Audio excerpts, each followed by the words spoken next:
Hey there internets, it's your old pal Sir Nigel, here with Release Raptor, a game that should be available on Steam now in early access.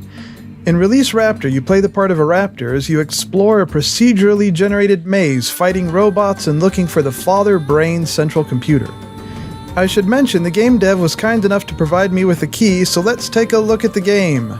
Here we go, into the game. It looks like it changed slightly from when I played it last.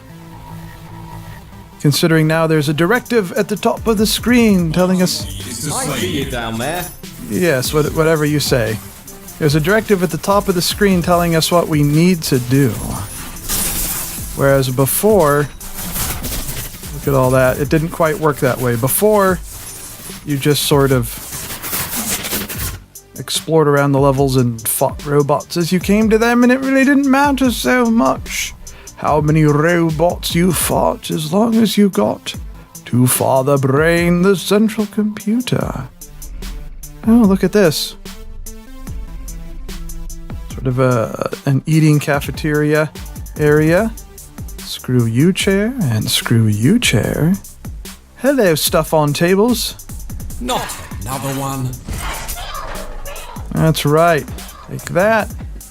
Take that. How about Raptor Baseball? There should be a game where Raptors are playing baseball. Now I have to say the controls are a little bit wonky, a little bit touchy. Come here, you. You have to line your Raptor up just right in order to be able to fight the robots. And sometimes your Raptor is not particularly maneuverable.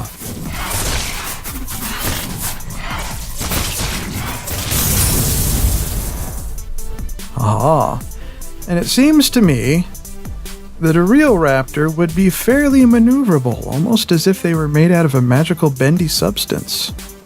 I'm not sure what the point of having locked doors in the game is. So far, I haven't found a way to be able to open these locked doors like this. The doors are either locked or they're open. And having randomly locked doors which just sort of slow down the gameplay is actually kind of annoying. Door! Door! Yes. When the robots are up there, how in the world are you supposed to get to them? I suppose you could try to jump up here, and you can get a few of them, sure.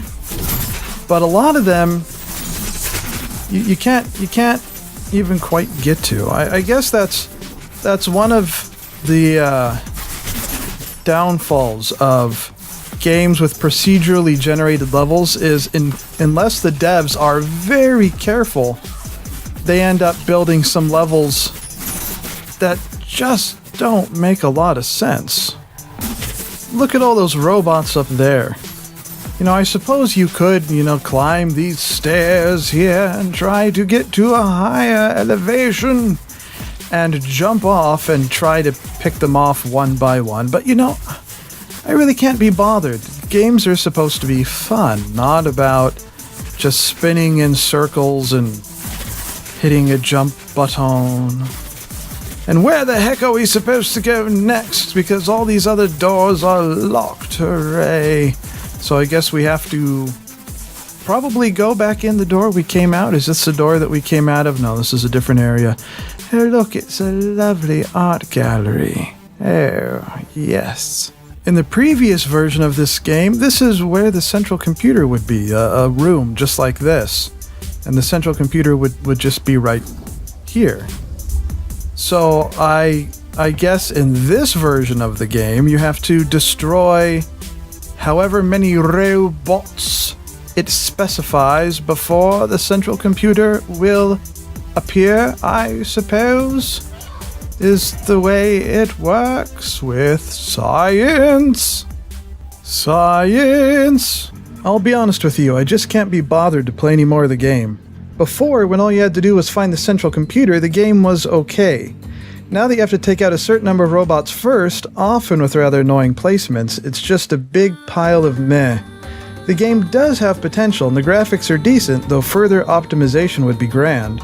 So considering the game is still in early access, I'm sure there's lots of development to come.